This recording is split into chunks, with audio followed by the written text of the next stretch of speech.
مصلحا ومجددا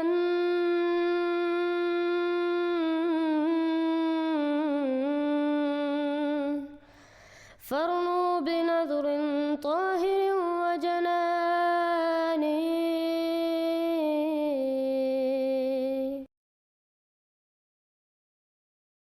السلام علیکم ورحمۃ اللہ وبرکاتہ. آج کل مخالفین جماعت اسلام احمدیہ ہماری مساجد پہ پھر سے حملے کر رہے ہیں، اور کل بھی میرپور خاص میں مخالفین نے ہماری مسجد پہ حملہ کیا. اس ویڈیو میں ہم جاوید احمد غامدی صاحب کا موقف سنیں گے، جو تسلیم کرتے ہیں کہ جو مولوی ہماری مساجد پہ حملہ کرتے ہیں وہ اصل میں اللہ تعالیٰ اور رسول اللہ صلی اللہ علیہ وسلم کے ساتھ جنگ کر رہے ہیں اور قرآنی تعلیم کے خلاف جا رہے ہیں، اور یہ لوگ فساد فی الارض کے مرتکب ہیں، جن کے متعلق قرآن کریم کہتا ہے کہ ان کو عبرتناک سزائیں دینی چاہیے، اور اللہ تعالیٰ ان لوگوں کو سزا دے گا.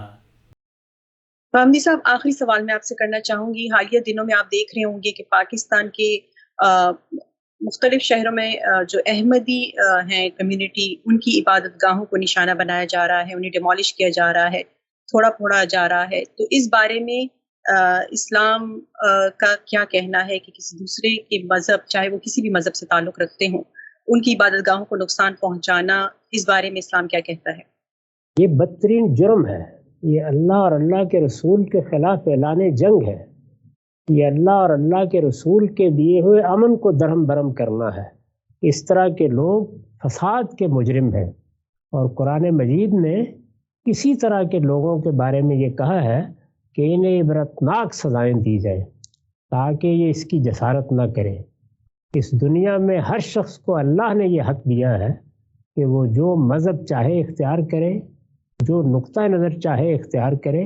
وہ اگر کسی کی جان مال آبرو کے لیے خطرہ نہیں بن رہا تو مجھے یا آپ کو یہ حق نہیں ہے کہ ہم اس کے خلاف کوئی اقدام کریں. تو وہ احمدی ہو، وہ مسیحی ہو، وہ بدھ ہو، وہ ہندو ہو، وہ مسلمان ہو، سب کو اس دنیا میں اللہ کے دیے ہوئے اس حق کے تحت امن کے ساتھ رہنا ہے اور امن کے ساتھ اپنے مذہب پر عمل کرنا ہے. ان کے کسی مذہبی معاملے میں نہ مجھے کوئی مداخلت کا حق ہے، نہ کسی ریاست کو مداخلت کا حق ہے. یہ اسلام کا قانون ہے جو میں بیان کر رہا ہوں. چنانچہ اگر کوئی شخص کسی کے خلاف اس طرح کا اقدام کرتا ہے تو وہ اللہ کا مجرم ہے. بہت شکریہ غامدی صاحب، وائس آف امریکہ سے بات کرنے کا.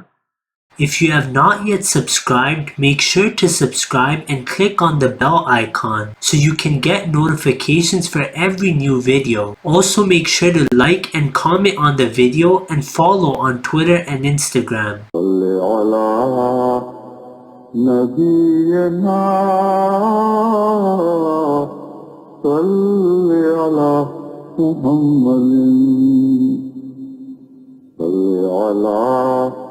سفينا صل على محمد.